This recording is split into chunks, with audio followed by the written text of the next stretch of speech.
welcome guys. Today's project I'm going to be doing a restoration of this die-cast Star Wars toy, Star Destroyer. This was made by Kenner and released in 1979. I originally was going to do this first one that I had ordered off eBay. I got for a good price, but it was in good shape. The bridge section was all intact. It was missing the Blockade Runner, so I'll probably try to get a replacement for that. But I think I'm going to keep this the way it is. Cleaned up real nice. I washed it with some soap and just a soft brush, and it cleaned up really nice. So just for prosperity's sake, I think I'm going to keep that in the original. But I ordered a second one that was in a lot worse shape, that had the bridge section missing. Now I ordered this when it came as a two-part set. This both came for, it was a good price. We had this Y-wing that was in pretty rough shape. Missing the engines. The front guns are pretty gnawed away. Looks like something's chewed on them. But we may be able to bring this back to life too down the road. But for now, the project is Star Destroyer. The plan is to take it apart, strip off the paint, rebuild the bridge section with some styrene plastic, put it all back together. I have this Blockade Runner that I just quickly built, some extra styrene to kind of replace the one that should be going there. And so that's the plan. Hopefully it'll turn out right. But anyway, let's get started. The first thing we're going to do is drill out these rivets and take it apart, and then we're going to strip off that paint. So let's get rolling.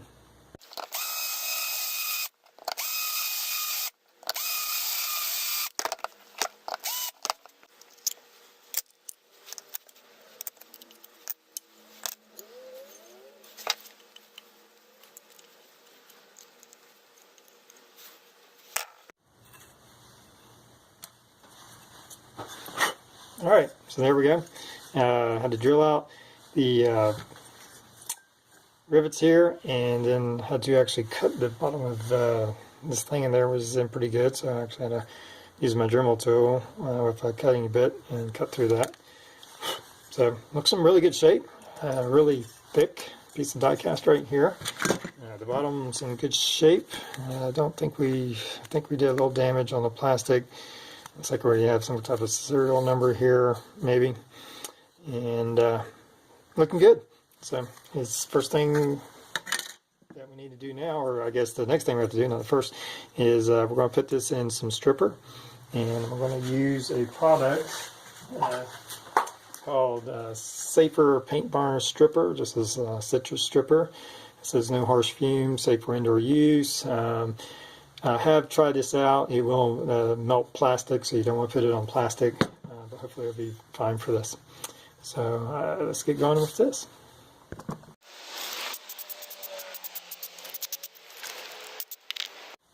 Okay, so here we go. We have the miniature stripped of all its paint. The citrus strip worked very well. You put it on and give it about 30 minutes to do its thing.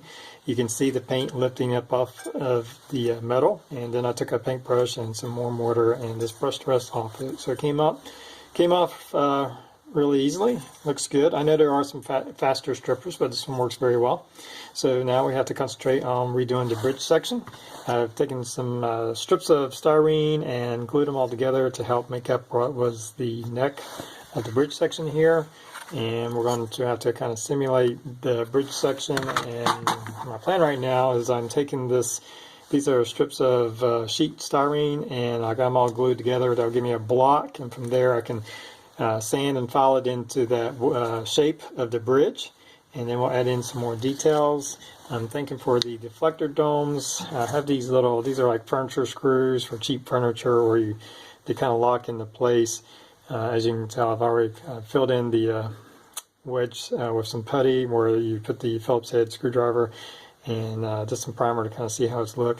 And then we'll take a Dremel tool and we'll cut this section off right here. And though it's not perfectly round, I think it's a good thing to kind of make up the deflector dome. At least that's the best I can come up with right now, but I think that's not a bad alternative. It'll give a good resemblance of what the deflector dome looks like. So that's the plan on the deflector domes. We'll have to come up with something for the sensor array on that, and we'll add some detail to the front. So there's the plan, and let's keep going. Okay, so here you can see we've now added on the bridge to the superstructure. As you can see, I took the styrene, and first I did this square of layers. You can actually tell the layers. I used white and black strips or sheet styrene.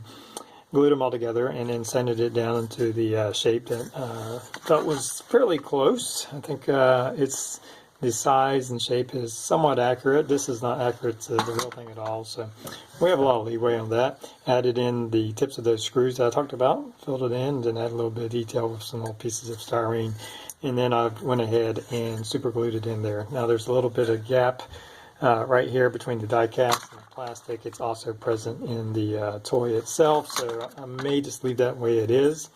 And so now we're just ready to start painting it. We'll prime over it, and then we'll paint it gray, and then we'll put it all back together. Alright, so here we are. We're all finished up. As you can see, we'll make a side-by-side comparison of the two. I did my best to kind of match what was on the original. And of course, the bridge section's painted over. It had to be painted over with the rest of the model. We just did a automotive primer as a base coat. We masked it off and painted in the blacks, the silvers, the dark grays. For the silvers, I just used this metallic paint pen and from Sharpie and did some of the silvers. And then I sealed it all in with Carline's clear coat, and this is a satin finish, which gives it a little bit of a sheen, but not quite the gloss coat. And I think it came out matching the original pretty well. Of course, we have our little Blockade Runner that I made out of some styrene that will fit in here. And we'll just put that in here. And now we have our Blockade Runner. Maybe a little bit too big or bigger than the original, but it is what it is. For now, it's just super glued into place. The plan is to get a drill and tap and some small screws and replace where I knocked off part of the welded parts in here to get it free. So there we go. I hope you enjoyed it, and thanks for viewing, and we'll catch you next time.